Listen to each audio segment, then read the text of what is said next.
Square ना, into में we D की वैल्यू कितनी है 10। ठीक है दोस्तों, अब मैथमेटिक्स है नॉर्मल आप लोग कैलकुलेट कर लेंगे, तो ये आपका हो जाएगा, ये हो जाएगा दोस्तों आपका 8 10⁻19 से 10⁻−19 कैंसिल, और 8 इंटू में 5 इंटू में 10, यानी कि दोस्तों यहाँ पे आ जाएगा आपका 8 इंटू 5 इंटू 10, और यहाँ पे दोस्तों आ जाएगा आपका 400 एम्पियर। ठीक है दोस्तों, इस हिसाब से आपको कैलकुलेट करना है। इसके बाद मैथमेटिक्स है, कुछ नहीं है, 1.6 का 5 से मल्टीप्लाई करेंगे तो 8 आ जाएगा, और 8 इंटू में 5 इंटू में 10 करेंगे तो कितना आ जाएगा आपका 400 आ जाएगा। तो इस हिसाब से आपका ये क्वेश्चन हो गया। अब दोस्तों दूसरी चीज आपको बोलिए कि सर आप जे भी बता दीजिए, तो आपको पता है दोस्तों J is equals to N E V D होता है, और जे इज इक्वल्स टू कितना हो जाएगा दोस्तों, एन कितना है 5 इंटू 10⁻19, इस दोस्तों वही आपका 1.6 इंटू 10⁻−19 कूलम, और वी डी दोस्तों आपका क्या है 10 मीटर पर सेकेंड। ठीक है, 10⁻−19 से 10⁻+19 cancel, J is equals to आ जाएगा वही 1.6 इंटू 5 इंटू में 10, तो आ जाएगा दोस्तों आपका 80 एम्पियर पर मीटर स्क्वायर। तो ये दोस्तों आपका इस हिसाब से आप लोग कैलकुलेट कर लोगे। ठीक है, अब एक लास्ट क्वेश्चन बचता है दोस्तों, उसको हम लोग करेंगे।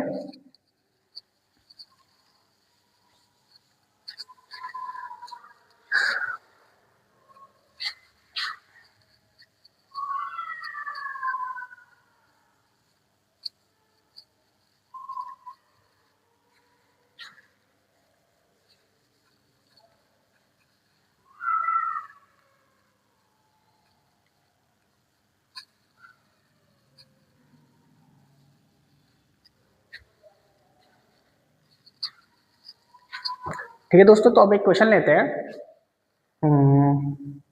तो दोस्तों मैं आपको ये, क्योंकि वीडियो फिर बहुत ज़्यादा लंबी हो जाती है, मैं आपको थोड़ा सा ये वैसे ही बता देता हूँ शॉर्टकट में, आपको बस ध्यान रखना है। सपोज दोस्तों कई बार ना आपको ऐसा क्वेश्चन मिल जाएगा कि आपको क्यू बराबर दे देगा कि सर जो चार्ज है वो 5 कूलम से और 1 कूलम हो जाता है। ठीक है, चार्ज क्या हो जाता है आपका 5 कूलम से 1 कूलम हो जाता है, और ये टाइम के दौरान होता है। किस टाइम के दौरान होता है, टी बराबर सर ये 4 सेकंड से 2 सेकंड के बीच होता है, 4 सेकंड से t बराबर 2 सेकंड के बीच होता है। ये आपको कई बार क्वेश्चन मिलेगा, ठीक है, लैंग्वेज में लिखा होगा। तो क्या होगा कि सर जो आपका चार्ज होता है वो क्या होता है कि 5 कूलम से 1 कूलम हो जाता है 4 सेकंड से 2 सेकंड के बीच में, 4 सेकंड से 2 सेकंड के बीच में, ठीक है। तो सर हमें क्या बता दीजिए, करंट बता दीजिए, करंट बता दीजिए कि सर करंट क्या रहने वाली है इसमें। तो दोस्तों हम लोगों ने एक फॉर्मूला पढ़ा था, जब भी आपको ऐसा दो दो वैल्यूज देगा ना तो आपको ये फॉर्मूला आपको हमेशा ध्यान रखना है कि I is equals to del Q by del T. ये दोस्तों हम लोगों ने एक फॉर्मूला पढ़ा था del Q by del T, और ये आ जाएगा दोस्तों आपका Q2 माइनस के Q1 अपॉन में T2 माइनस के T1। जब भी आपको दो वैल्यू दी होंगी तो आपको हमेशा यही फॉर्मूला पुट करना है। तो दोस्तों यहाँ से हम लोग करंट का वैल्यू निकालेंगे, दैट इज I बराबर del Q by del T, यानी कि Q2 माइनस के Q1। तो Q2 कितना है दोस्तों, Q2 कितना है दोस्तों, Q1 ये है, Q2 ये है, तो ले लेते हैं 5 माइनस के 1, सॉरी 1 माइनस के 5 या 5 माइनस के 1 कुछ भी ले सकते हैं आप, चलो 1 माइनस के 5 अपॉन में ये वैल्यूज क्योंकि मैंने ली है तो थोड़ा ऊपर नीचे हो सकता है, लेकिन बाकी कॉन्सेप्ट यही है दोस्तों। और ये कितना है 4 माइनस के 2 माइनस के 4, 2 माइनस के 4, ठीक है दोस्तों। अब दोस्तों यहाँ पे आ जाएगा -4 और यहाँ पे आ जाएगा दोस्तों माइनस के 2, ठीक है, माइनस से माइनस कैंसल और 2 2 4, तो आई बराबर यहाँ पे दोस्तों आपका आ जाएगा 2 एम्पियर, ठीक है। तो वो जो फॉर्मूला लिखा था वो इस हिसाब से यूज होगा क्वेश्चन में। जब भी आपको क्वेश्चन के दो वैल्यू दी जाएंगे, जब भी चार्ज की वैल्यू ऐसा बोला जाएगा कि इतने से इतना चेंज हो रहा है और इतने से इतने टाइम में चेंज हो रहा है, तो आपको करंट निकालनी है, तो आप लोग del Q by del T वाले फॉर्मूले का यूज करेंगे, जिसमें Q2 माइनस के Q1, T2 माइनस के T1, और इस हिसाब से ये बाकी उसके बाद वैल्यू पुट करके इस हिसाब से आप लोग आंसर निकालेंगे। तो यहाँ पे इलेक्ट्रिक करंट हमारा पूरा दोस्तों फिनिश होता है। इलेक्ट्रिक करंट के हमने सारे थ्योरी का पोर्शन और इलेक्ट्रिक करंट के हमने सारे न्यूमेरिकल का पोर्शन सीख लिया है। अब हम लोग दोस्तों आगे बढ़ेंगे इलेक्ट्रिक पोटेंशियल यानी कि वोल्टेज पर। तो आइए दोस्तों अब हम लोग बात करते हैं इलेक्ट्रिक पोटेंशियल पर कि इलेक्ट्रिक पोटेंशियल सर क्या होता है। तो आइए प्यारे प्यारे अक्षरों में हेडिंग डालिए इलेक्ट्रिक पोटेंशियल, इलेक्ट्रिक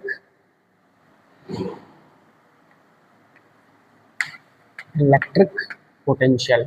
और दोस्तों इलेक्ट्रिक पोटेंशियल को ही आप वोल्टेज भी कह देते हैं, ठीक है। इलेक्ट्रिक पोटेंशियल को ही दोस्तों आप क्या कहते हैं, वोल्टेज भी बोल देते हैं, ठीक है, इलेक्ट्रिक पोटेंशियल या फिर वोल्टेज। अब दोस्तों क्या होता है ये इलेक्ट्रिक पोटेंशियल या फिर वोल्टेज, बताइए। आप लोग क्लास 10th 12th दोनों में पढ़ते हैं इसके बारे में, इलेक्ट्रोस्टैटिक्स में क्लास 12th में डीप से पढ़ते हैं, तो आपको पता होना चाहिए इलेक्ट्रिक पोटेंशियल या वोल्टेज दोस्तों क्या होता है। तो दोस्तों इसको इसके डेफिनेशन लिखने से पहले हम लोग इसे समझते हैं थोड़ा सा कि क्या होता है। सपोज दोस्तों मैं एक कोई ये ले लेता हूँ, ये खाली समझाने के पॉइंट ऑफ व्यू से मैं ले रहा हूँ, ठीक है। और मैं दोस्तों कहता हूँ कि ये जो मैंने ये शेप बनाई है इसके ये क्या है, इलेक्ट्रिक फील्ड है, ठीक है। इस शेप के अंदर क्या है, इलेक्ट्रिक फील्ड है। शेप के अंदर क्या है दोस्तों, इलेक्ट्रिक फील्ड है, इलेक्ट्रिक फील्ड, ठीक है सर, इतना समझ में आ गया। अब दोस्तों इस इलेक्ट्रिक फील्ड में ना कहीं बहुत दूर, मतलब ये तो छोटा सा दिख रहा है लेकिन बहुत बड़ी इलेक्ट्रिक फील्ड होगी जब वहाँ पे कहीं बहुत दूर, यानी कि मान लीजिए जिस पॉइंट का हमें पता नहीं, इन्फिनिटी पे हमने एक यूनिट पॉजिटिव चार्ज रखा है। यूनिट पॉजिटिव चार्ज का मतलब है, यूनिट का मतलब होता है 1 और पॉजिटिव चार्ज का मतलब होता है प्लस का साइन, +1 कूलम, ठीक है। तो हमने क्या रखा है, एक बहुत दूर कहीं पे एक यूनिट पॉजिटिव चार्ज +1 कूलम रखा है इन्फिनिटी पे, जिसको उनका हमें पता नहीं, ठीक है। और इसी इलेक्ट्रिक फील्ड में एक पॉइंट आपका क्या है, ए है दोस्तों। इसी इलेक्ट्रिक फील्ड में एक पॉइंट आपका क्या है, ए, ठीक है।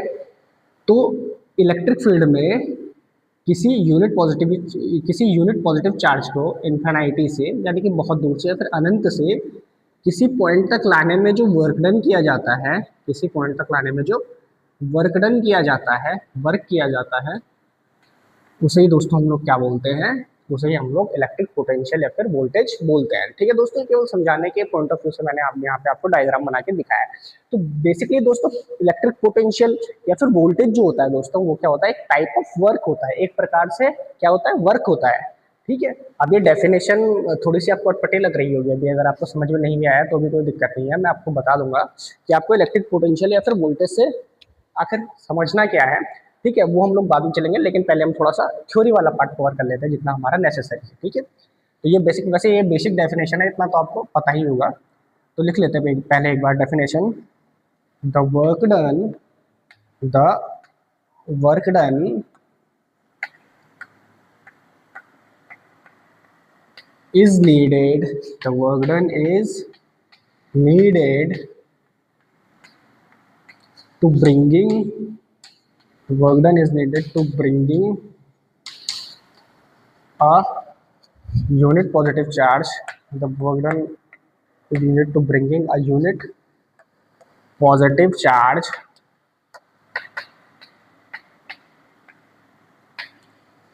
from infinity to a point, from infinity to a point, वो point A B C कुछ भी हो सकता है, from infinity to a point is called voltage, is called voltage। ठीक है, तो दोस्तों आप लोग ये लिख सकते हैं हिंदी वाले कि हाँ, इलेक्ट्रिक फील्ड में, इलेक्ट्रिक फील्ड जरूर लिखना, ठीक है दोस्तों। इलेक्ट्रिक फील्ड में इन्फिनिटी से यूनिट पॉजिटिव चार्ज को किसी पॉइंट तक लाने में जितना भी वर्क डन किया जाता है उसे हम लोग क्या बोलते हैं, इलेक्ट्रिक पोटेंशियल या फिर दोस्तों वोल्टेज कहते हैं। ठीक है दोस्तों, तो ये आपकी वोल्टेज की डेफिनेशन हो जाती है। अच्छा सर, अब यहाँ पे तो यूनिट पॉजिटिव चार्ज तो एक स्टैंडर्ड माना जाता है। ठीक है, यूनिट पॉजिटिव चार्ज से एक स्टैंडर्ड माना जाता है। चार्ज कितना भी हो सकता है इलेक्ट्रिक फील्ड में, ठीक है, किसी भी चार्ज को, और इन्फिनिटी से किसी पॉइंट तक लाने में जो वर्क डन किया जाता है बेसिकली वही आपका इलेक्ट्रिक पोटेंशियल है। तो इलेक्ट्रिक पोटेंशियल क्या है, it is a type of work. ठीक है, it is a type of work, it is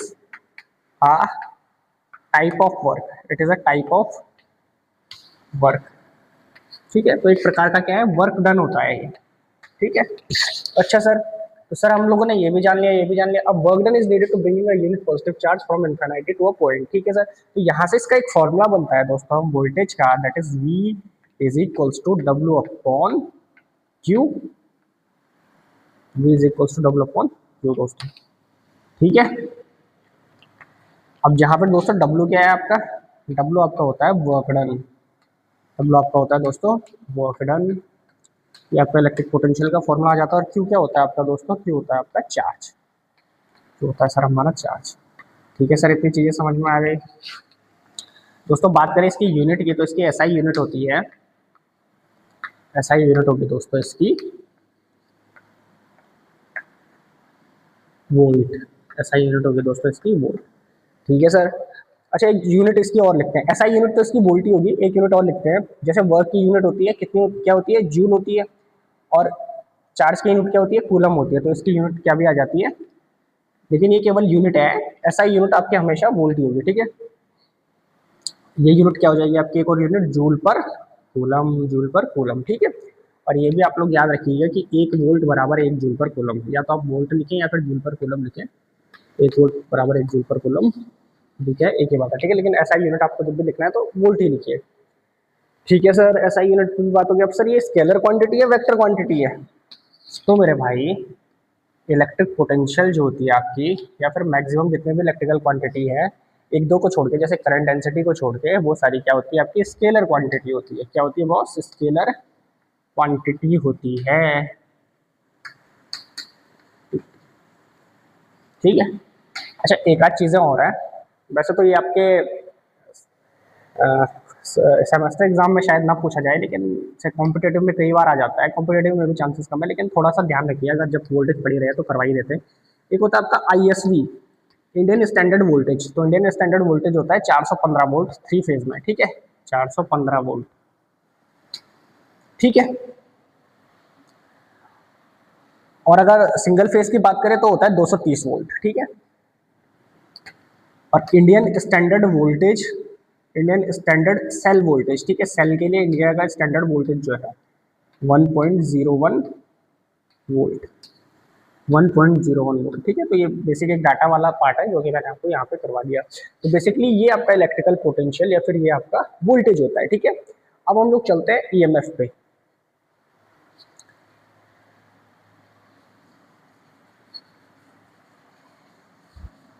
वैसे दोस्तों इलेक्ट्रिकल पोटेंशियल हो, वोल्टेज हो, EMF हो, आप पोटेंशियल डिफरेंस हो, आपको इन सबसे एक ही चीज बस ध्यान में रखनी है। ये सारी लगभग एक ही चीजें हैं, ये सारी अलग अलग चीज़ें नहीं है, बस कई बार डेफिनेशन वाइज थोड़ा सा इनमें वेरिएशन आ जाता है। और एग्जामिनर जब आपको कॉम्पिटेटिव एग्जाम में स्टेटमेंट वाले क्वेश्चन देता है तो वहाँ पे आप लोग थोड़ा सा इनमें इनको लेके आप में कंफ्यूजन पैदा हो सकता है, इसीलिए ये सारी चीज़ें करवाई जा रही है। बेसिकली ये सारी चीज़ें दोस्तों एक ही है, ठीक है। बेसिकली ये सारी चीज़ें दोस्तों एक ही है, तो आपको ध्यान रखना है। और मैं आपको इन सबका एक शॉर्टकट भी बताऊंगा कि आपको क्या याद रखना है बस, ठीक है। अब आता है दोस्तों दूसरा ईएमएफ, कि सर ईएमएफ क्या है फिर। तो मेरे भाई ईएमएफ भी वही है जो वोल्टेज है, बस लिखने का तरीका अलग अलग है, ठीक है। ईएमएफ की फुल फॉर्म होती है दोस्तों इलेक्ट्रोमोटिव फोर्स। इलेक्ट्रोमोटिव फोर्स, ठीक है सर, ये भी चीज़ समझ में आ गई। अब सर ये इलेक्ट्रोमोटिव फोर्स है क्या, तो सबसे पहले इसमें भी एक डायग्राम देखो दोस्तों। हम लोगों ने एक थ्योरी पढ़ी थी ना अभी थोड़ी देर पहले, ये कि सर ये कोई कंडक्टर था, इसमें ये इलेक्ट्रॉन थे, और जब हम लोगों ने इस पर वोल्टेज सोर्स अप्लाई किया तो ये इलेक्ट्रॉन क्या करने लगे, मूव करने लगे। और सर इलेक्ट्रॉन का मूव होना ही हमने क्या कहा था कि करंट है। इलेक्ट्रॉन का मूव होना ही हमने बोला था कि सर वही क्या है, करंट है, क्योंकि इलेक्ट्रॉन की करंट की डेफिनेशन क्या पड़ी थी, ये फ्लो ऑफ फ्री इलेक्ट्रॉन्स, ठीक है सर। ठीक है, तो ईएमएफ क्या होता है दोस्तों, इसको थोड़ा सा अगर हम लोग पढ़े तो इलेक्ट्रो मोटिव और फोर्स, यानी कि इलेक्ट्रो से मतलब है इलेक्ट्रॉन, मोटिव से मतलब है मोशन, और फोर्स का मतलब फोर्स, ठीक है। तो क्या है वो फोर्स जो इलेक्ट्रॉन को मोशन में लाने के लिए रिक्वायर्ड है, उसे ही हम लोग क्या बोलते हैं, इलेक्ट्रोमोटिव फोर्स बोलते हैं दोस्तों, ठीक है। The force which is required, the force which is required to move the electron, to move the electron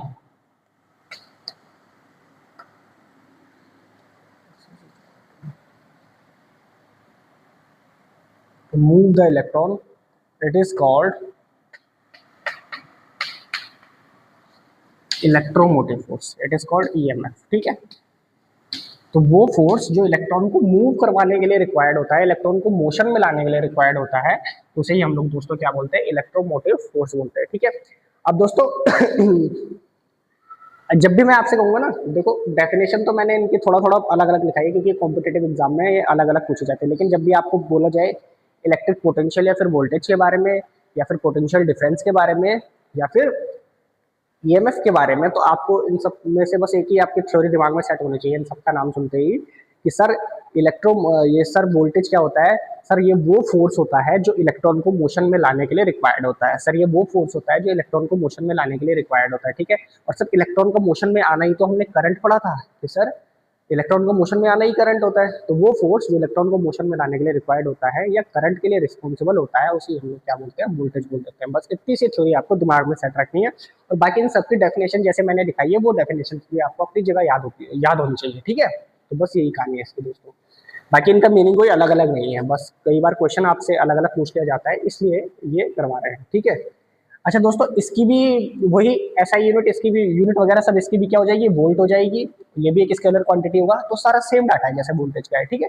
केवल डेफिनेशन का थोड़ा सा जो वेरिएशन रहेगा वो मैं आपको लिखा ही रहा हूँ। तो अब दोस्तों इसके बाद चलते हैं पोटेंशियल डिफरेंस पे, ठीक है। इसके बाद चलते हैं दोस्तों पोटेंशियल डिफरेंस पे। सर पोटेंशियल डिफरेंस क्या है, अब पोटेंशियल डिफरेंस भी नाम से ही पता चल रहा है सीधा सीधा, थोड़ा सा इसको भी कर लेंगे, ठीक है। पोटेंशियल डिफरेंस को, potential difference, sir potential difference जो होता है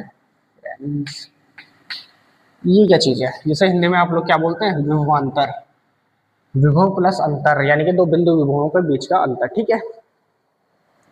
अब सर यहाँ पे कोई पॉइंट है ए और यहाँ पे कोई पॉइंट है बी, और यहाँ पे वोल्टेज है बी और यहाँ पे वोल्टेज है वी बी, ठीक है सर।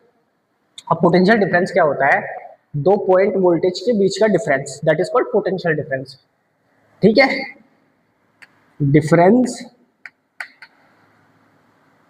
डिफरेंस बिटवीन, दोस्तों बिटवीन को मैं ऐसे लिखता हूँ, आप पूरा भी लिख सकते हैं, ठीक है। Difference between two point voltage, two point voltages, two point voltages Hindi वाले लिख सकते हैं कि दो पॉइंट वोल्टेजेस के बीच का जो डिफरेंस होता है वही क्या होता है, पोटेंशियल डिफरेंस होता है, ठीक है। या फिर ये भी लिख सकते हैं कि दो बिंदु बिंदु विभवों के बीच का अंतर क्या होता है, विभवांतर होता है। लेकिन जो मैं बता रहा हूँ इंग्लिश के टर्म आप, सॉरी इंग्लिश वाले टर्म आप यूज करें, टेक्निकल टर्म आप इंग्लिश में यूज करें तो उस हिसाब से लिखें, ठीक है।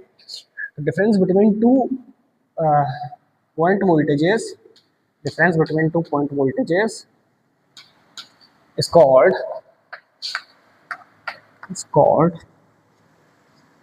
potential difference, is called potential difference, potential difference, ठीक है। तो 2 पॉइंट वोल्टेजेस के बीच का डिफरेंस क्या होता है, पोटेंशियल डिफरेंस होता है, ठीक है। तो इन दोनों के बीच का पोटेंशियल डिफरेंस अगर आपको लिखना है तो वी ए बी बराबर, पोटेंशियल डिफरेंस ऐसे लिखते हैं, वी ए बी बराबर वी ए माइनस की V B, V A minus की वी बी।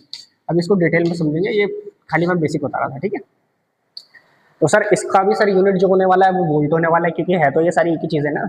और सर इसकी भी ये भी क्या होने वाली है सर, एक स्केलर क्वांटिटी होने वाली है, ठीक है सर। अब थोड़ा सा पोटेंशियल डिफरेंस के पोर्शन पे चलते हैं दोस्तों। सपोज यहाँ पे एक पॉइंट है ए और यहाँ पे एक पॉइंट है बी, ठीक है दोस्तों। और इन दोनों के बीच एक रेजिस्टेंस लगाया। अभी रेजिस्टेंस हमने नहीं पढ़ा है, लेकिन कुछ बेसिक चीज़ें होती हैं जो करवानी पड़ती हैं, ठीक है। तो रेजिस्टेंस हम लोग अभी डिटेल में पढ़ेंगे।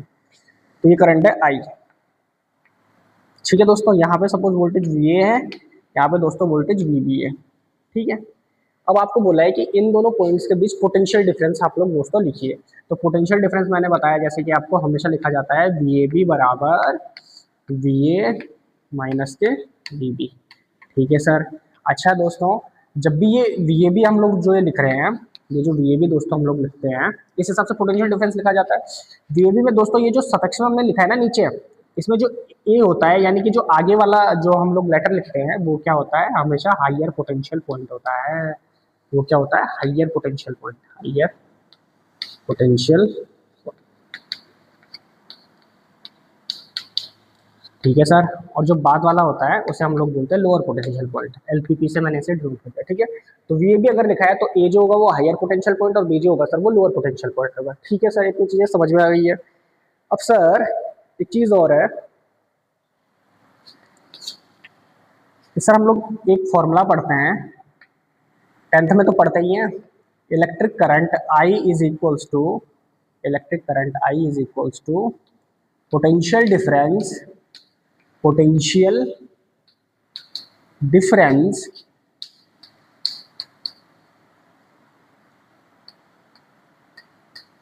अपॉन में resistance. Electric current I is equal to potential difference upon में रेजिस्टेंस। तो दोस्तों ये एक फॉर्मूला आप लोग पढ़ते हो, ठीक है।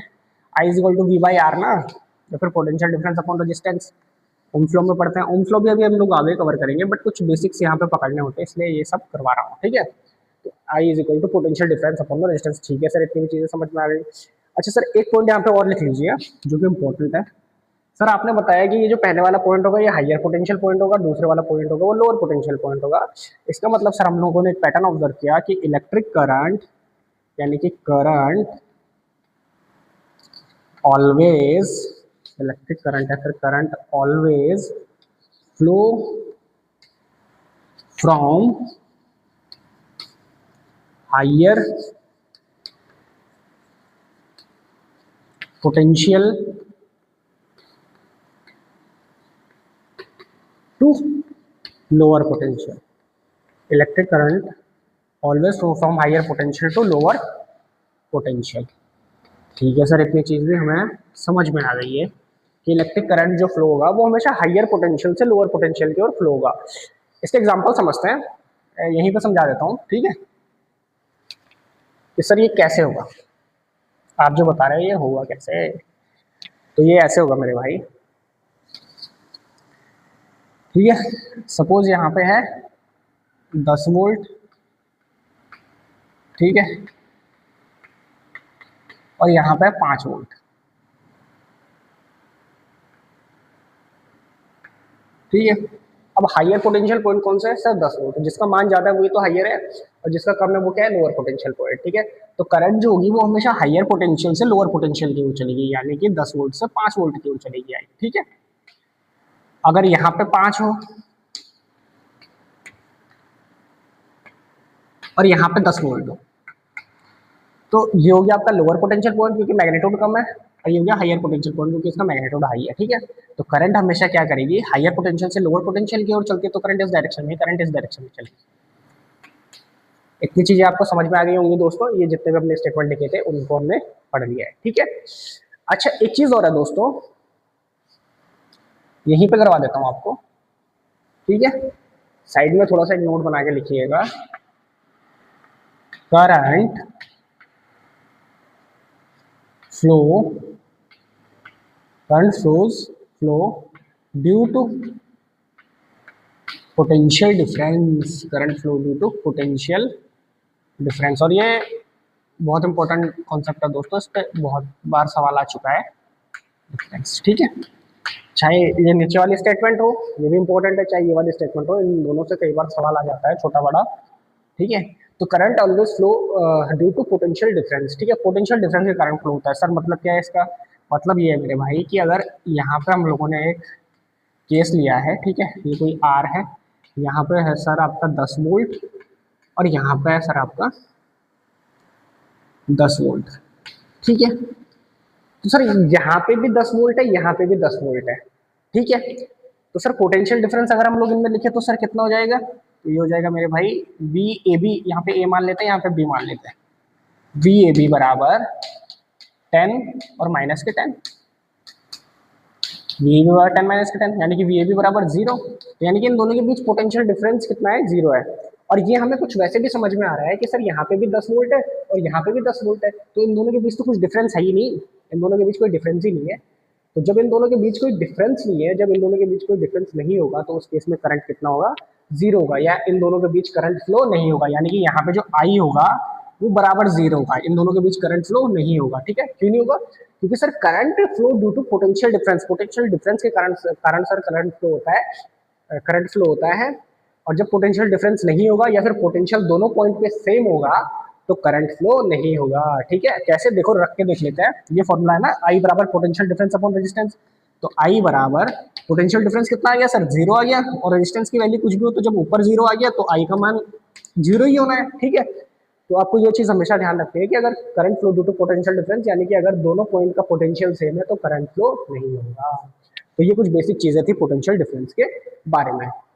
अब दोस्तों अब थोड़ा सा आगे बढ़ते हैं और एक क्वेश्चन ले लेते हैं दोस्तों, देन उसके बाद हम लोग थोड़ा सा आगे बढ़ेंगे और वोल्टेज जल्दी खत्म हो जाएगा अब आपका, बस होने ही वाला है। और फिर दोस्तों रेजिस्टेंस को हम लोग कल वाली क्लास में डिस्कस करेंगे। अच्छा दोस्तों, क्लासेस थोड़ी सी लंबी होती हैं, लेकिन देखिए जब आप लोग डिटेल कॉन्सेप्ट और अच्छे कॉन्सेप्ट सीखते हैं तभी आप अच्छे इंजीनियर बनते हैं। और जब भी आप अच्छा इंजीनियर बनने की सोच रख रहे हैं तो थोड़ा सा आपको टाइम दोस्तों यहाँ पे देना पड़ेगा। अगर मैं चाहूँ तो सिंपल एक डेफिनेशन लिखा के भी इसको खत्म कर सकता हूँ, लेकिन उसमें दोस्तों आपका भी फायदा नहीं है और मुझे भी मज़ा नहीं आएगा दोस्तों। ठीक है, तो जब आप लोग अपना टाइम इन्वेस्ट कर रहे हैं तो मैं ये चाहता हूँ कि आप लोग अच्छे से सारे कॉन्सेप्ट को सीख के जाएं। आपको भी कुछ आना चाहिए, नहीं तो बाकी करंट वोल्टेज रेजिस्टेंस से हमने 10th में भी पढ़ा है और अभी भी पढ़ रहे हैं, तो डिफरेंस क्या आएगा? डिफरेंस भी तो होना चाहिए ना कुछ इंजीनियरिंग लेवल पे जब पढ़ रहे हैं। ठीक है सर, इतनी चीज़ें समझ में आ गई, तो एक क्वेश्चन सर करवा दीजिए। तो बिल्कुल मेरे भाई एक क्वेश्चन लेते हैं। क्वेश्चन क्या होगा? 20 coulomb charge, 20 coulomb charge is moved through a circuit, is moving through a circuit, is moving through a circuit, and the work done, and the work done, and the work done is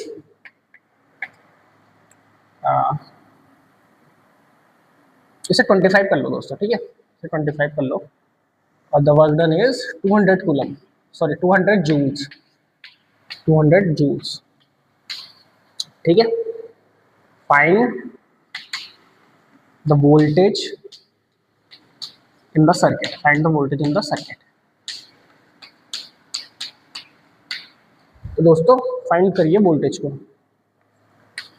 तो sir आपने हमें बताया था, खुद से भी कीजिए, ठीक है, सिंपल क्वेश्चन है, कोई ज़्यादा बड़ी बात नहीं है। तो सर आपने हमें बताया था कि सर वोल्टेज का formula V is equals to W by Q होता है। बोले बिल्कुल सर। और sir V is equals to W by Q होता है, तो इसका मतलब V बराबर डब्ल्यू सर वर्गडन कितना दे रखा है 200 जूल, और सर Q जो चार्ज दे रखा है हमें कितना दे रखा है 25 कूलम। ठीक है सर, तो V इज इक्वल्स टू कितना आ जाएगा, इसको अगर हम लोग करेंगे तो आ जाएगा सर 8 वोल्ट। ठीक है, तो इस हिसाब से ये क्वेश्चन आपका हो जाएगा। बेसिक क्वेश्चन है दोस्तों। एक आधी क्वेश्चन दोस्तों आइए पोटेंशियल डिफरेंस पे करते हैं।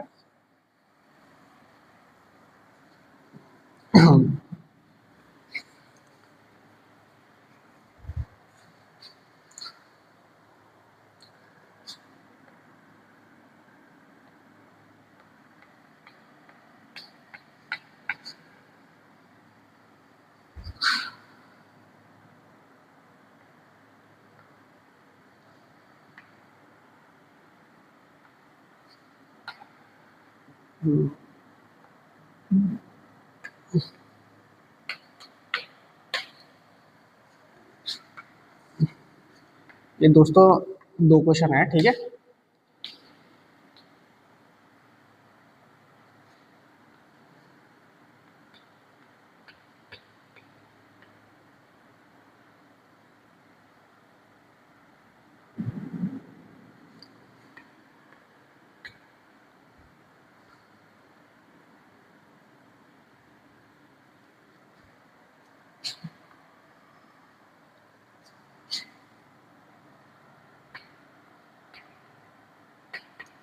ये दोस्तों दो क्वेश्चन है और इसमें आपको बताना है इलेक्ट्रिक करंट का मान। ठीक है, इलेक्ट्रिक करंट का मान कैसा आ जाएगा दोस्तों, अगर हम लोग यहाँ पे देखेंगे कि सर हमने पढ़ा है इलेक्ट्रिक करंट आई बराबर क्या होता है सर दोस्तों, पोटेंशियल डिफरेंस यानी कि पीडी में यहाँ पे लिख देता हूँ अपॉन में रेजिस्टेंस सर। ठीक है, तो इलेक्ट्रिक करंट आई बराबर हो जाएगा, पोटेंशियल डिफरेंस कितना हो जाएगा दोस्तों, इन दोनों के बीच का डिफरेंस। ठीक है, तो V1 और डिफरेंस के लिए क्या आता है माइनस, और यहाँ पे वैल्यू क्या है माइनस के V2। ठीक है, माइनस के V2 अपॉन में दोस्तों रेजिस्टेंस की वैल्यू कितनी है R है, तो ये दोस्तों आ जाएगा आपका V1 और प्लस V2 बाई R। ये बहुत इंपॉर्टेंट कॉन्सेप्ट है दोस्तों पोटेंशियल डिफरेंस लिखने के, जब आप लोग डीसी सर्किट पढ़ेंगे तब भी आपको बहुत काम आएगा। ठीक है, तो इस हिसाब से आपका पोटेंशियल डिफरेंस लिखा जाएगा। आगे दोस्तों दूसरा क्वेश्चन पे, इस पे आपको कुछ नहीं करना है, सेम ही कॉन्सेप्ट अप्लाई होगा।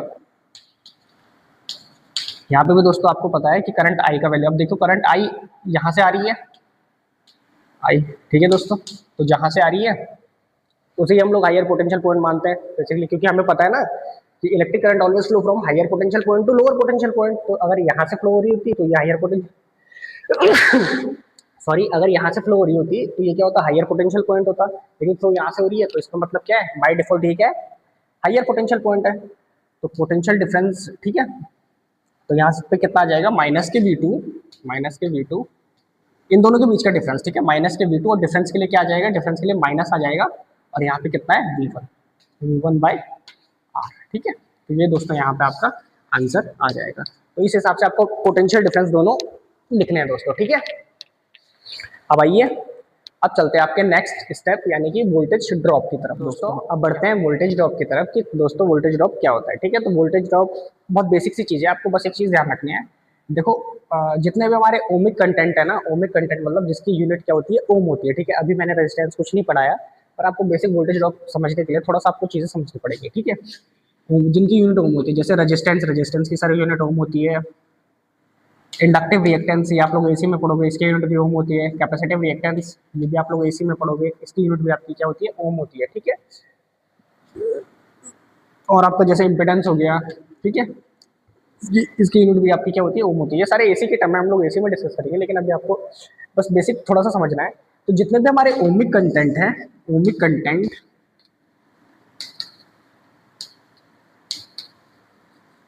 और इलेक्ट्रिक करंट आई के कारण वोल्टेज के मान में जो डिक्रीमेंट आता है उसे ही हम लोग क्या बोलते हैं वोल्टेज ड्रॉप बोल देते हैं। ठीक है, डेफिनेशन आपको याद नहीं करनी है, डेफिनेशन नहीं पूछी जाती है, और आपको बेसिकली डेफिनेशन पूछा भी जाएगा तो आपको आ जाएगा समझ में। ठीक है, बस आपको ये देखना है कि ओमिक कंटेंट और इलेक्ट्रिक करंट के कारण जो वोल्टेज के मान में क्या आता है डिक्रीमेंट आता है, वोल्टेज ड्रॉप यानी कि विभवपात। ठीक है, वोल्टेज के मान में जो डिक्रीमेंट आता है, जो कमी आती है, उसे हम लोग क्या बोलते हैं, वोल्टेज ड्रॉप बोलते हैं। ठीक है, तो आपको उस पर नहीं जाना है, डेफिनेशन पे नहीं जाना। अब आपको बताता हूँ मैं कि वोल्टेज ड्रॉप आपको लिखना कैसे होता है। ठीक है दोस्तों, ये आपके पास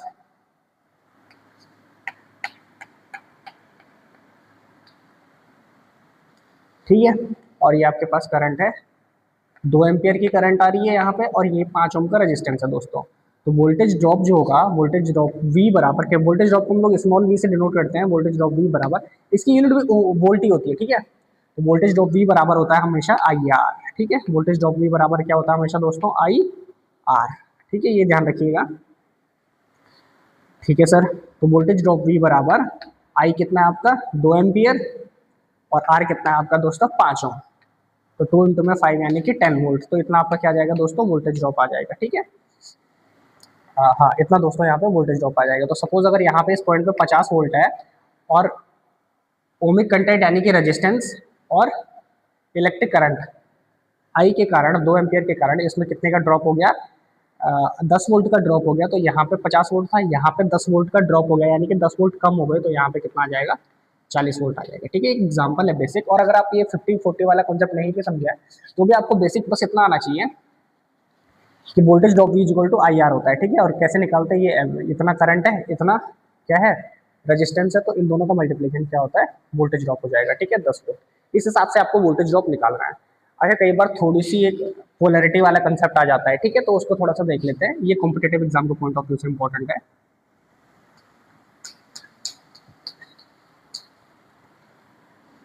जैसे इसने दे दिया यहाँ पे 5 एम्पियर, और यहाँ सॉरी 5 ओम, ये रेजिस्टेंस है 5 ओम, और यहाँ पे दे दिया 3 एम्पियर। ठीक है, और एक केस तो ये है कि उसने ये पोलैरिटी दी है भाई, ऐसी पोलैरिटी दी है। ठीक है, प्लस माइनस। ठीक है, अब उसने अगर इसके नीचे ऐसे स्मॉल v बना के दिखाया ना, और प्लस माइनस लिखा है, तो समझ जाइए कि वो ये वोल्टेज ड्रॉप की बात कर रहा है, ये वोल्टेज ड्रॉप की बात कर रहा है। ठीक है, अब वोल्टेज ड्रॉप यहाँ पे लिखिए सर, तो voltage drop V equal to कितना हो जाएगा, मैंने बताया सर I इंटू में R, I इंटू में R। तो I कितना है 3 एम्पियर, R कितना है 5 ओम, तो 3 इंटू में 5 यानी कि 15 ओम, 15 वोल्ट। तो सर इतना यहाँ पे वोल्टेज ड्रॉप आ जाएगा। ठीक है सर, लेकिन कई बार ये क्या करेगा, सपोज इसने क्या कर दिया कि पोलैरिटी चेंज कर दी, यहाँ पे माइनस कर दिया और यहाँ पे प्लस कर दिया। ठीक है सर, सर हमने पढ़ा है कि इलेक्ट्रिक करंट हमेशा हायर पोटेंशियल से लोअर पोटेंशियल की ओर फ्लो होता है, तो ये माइनस से प्लस की ओर फ्लो नहीं हो सकता, ये हमेशा प्लस से माइनस की ओर फ्लो होगा। ठीक है, प्लस से माइनस की ओर, यहाँ पे दिख रहा है ना कि करंट इस डायरेक्शन में जा रहा है, तो इस डायरेक्शन में जाने का मतलब क्या है कि ये माइनस से प्लस की ओर जा रहा है, तो ये लोअर पोटेंशियल से हायर पोटेंशियल की ओर नहीं जा सकता, ये क्या करेगा, हायर पोटेंशियल से लोअर पोटेंशियल की ओर, हायर पोटेंशियल से लोअर पोटेंशियल की ओर आएगा। ठीक है, तो इस केस में इसका क्या हो जाएगा दोस्तों, इस केस में हम लोग क्या करते हैं कि करंट इस डायरेक्शन में है, तो हम लोग करंट को इस डायरेक्शन में ना मानकर करंट को इस डायरेक्शन में मानेंगे, इस डायरेक्शन में करंट को मानेंगे। अब जब करंट पहले इस डायरेक्शन में था 3 एम्पियर, अब अगर हमने करंट की डायरेक्शन चेंज कर दी, ऐसे इस डायरेक्शन में कर दिया, तो अब ये करंट की डायरेक्शन चेंज होने पे ये क्या हो जाएगा, माइनस के 3 एम्पियर। क्या हो जाएगा दोस्तों, माइनस के 3 एम्पियर। ठीक है, तो यहाँ पे कितना आ जाएगा, वोल्टेज ड्रॉप V बराबर, अब ये 3 एम्पियर ऐसे ना होकर ऐसा हो गया, माइनस के 3 एम्पियर, तो वोल्टेज ड्रॉप V बराबर कितना होता है, वही IR, और I कितना हो गया दोस्तों आपका माइनस के 3 इंटू में रेजिस्टेंस कितना है 5 एम्पियर। ठीक है, तो ये कितना हो गया, माइनस के 15 वोल्ट हो गया दोस्तों। ठीक है, बस ये आपको ध्यान रखना है। अगर आपको ये समझ में नहीं आया तो आप बस इतना सा कॉन्सेप्ट ध्यान रखिए कि जब भी करंट जो होगा वो वोल्टेज ड्रॉप, अच्छा यहाँ पे देखिए, जब भी करंट जो होगा दोस्तों आपका वो वोल्टेज ड्रॉप के पॉजिटिव साइन से एंटर करेगा, तो voltage drop V equal to क्या होगा, IR होगा। जब भी करंट वोल्टेज ड्रॉप के पॉजिटिव साइन से एंटर कर रहा होगा रेजिस्टेंस में, तो voltage drop V equal to IR होगा। ठीक है, जब ये लिख देता हूँ, जब करंट क्या कर रहा है, एंटर कर रहा है पॉजिटिव साइन से, ठीक है, पॉजिटिव साइन से, और वोल्टेज ड्रॉप जब भी करंट क्या होगा, अगर यहाँ पे हम लोग माइनस कर देंगे, ये प्लस कर देंगे, जब भी करंट क्या करेगा, वोल्टेज ड्रॉप, जब भी करंट क्या करेगा रेजिस्टेंस में वोल्टेज ड्रॉप के नेगेटिव साइन से एंटर करेगा, जब भी करंट क्या कर रहा है रेजिस्टेंस में नेगेटिव साइन से एंटर कर रहा है, इस केस में V इक्वल टू माइनस के IR हो जाएगा। बस इतना सा अगर आप ध्यान रख लेते हैं तो आपके सारे क्वेश्चन बन जाएंगे। ठीक है, जब भी करंट क्या करेगा, एंटर करेगा माइनस साइन से। ठीक है, तो बस वही है, जैसे यहाँ पे माइनस साइन से एंटर कर रहा है तो voltage drop V equal to कितना हो गया, माइनस के IR, यानी कि माइनस के 3 इंटू में 5 यानी कि माइनस के 15 वोल्ट। ठीक है, तो दोनों तरीके मैंने आपको दोस्तों बता दिए, आप जो आपका जो मर्जी वो आप तरीका फॉलो कर सकते हैं। ठीक है दोस्तों, तो ये था यहाँ पे वोल्टेज ड्रॉप का कंसेप्ट। आई होप दोस्तों आपको ये सारे concept voltage, electrical current, drift velocity और जितने भी क्वेश्चंस और कंसेप्ट बताए सारे क्लियर हो गए होंगे। एक बारी अपनी कॉपी को नेक्स्ट क्लास में आने से पहले रिवाइज करिएगा, आपको बहुत मजा आएगा और आपको लगा होगा कि आज आपने बहुत कुछ जाना है। ठीक है दोस्तों, ये दोस्तों अब इस क्लास को यहीं पे फिनिश करते हैं। आज दोस्तों हम लोगों ने ड्रिफ्ट वेलोसिटी, इलेक्ट्रिक करंट और वोल्टेज को डिटेल में समझा, साथ ही साथ इसके न्यूमेरिकल्स भी किए। तो दोस्तों इस हिसाब से इसी प्रकार से आपको इस सीरीज में सारे इलेक्ट्रिकल के बेसिक इलेक्ट्रिकल के टॉपिक्स कवर कराए जाएंगे। आप हमारे साथ अभी तक जुड़े हैं, इसके लिए आपका बहुत बहुत धन्यवाद। अगर आपको वीडियो पसंद आई है, लग रहा है कि कंटेंट आपके काम का है और कॉन्सेप्ट सीखने में मज़ा आ रहा है, तो वीडियो को लाइक करें, वीडियो को शेयर करें और सब्सक्राइब करें। आपका सपोर्ट दोस्तों हमारे लिए बहुत बहुत कीमती है। तो इसी तरीके से नेक्स्ट वीडियो में दोस्तों हम लोग रेजिस्टेंस को स्टार्ट करने वाले हैं, तो नेक्स्ट वीडियो मिस मत कीजिएगा। नेक्स्ट वीडियो बहुत इंपॉर्टेंट रहने वाला है और जब आप लोग रेजिस्टेंस को सीखेंगे तो रेजिस्टेंस के क्वेश्चन बनाने में आपको मजा आए। तो बहुत बहुत धन्यवाद दोस्तों।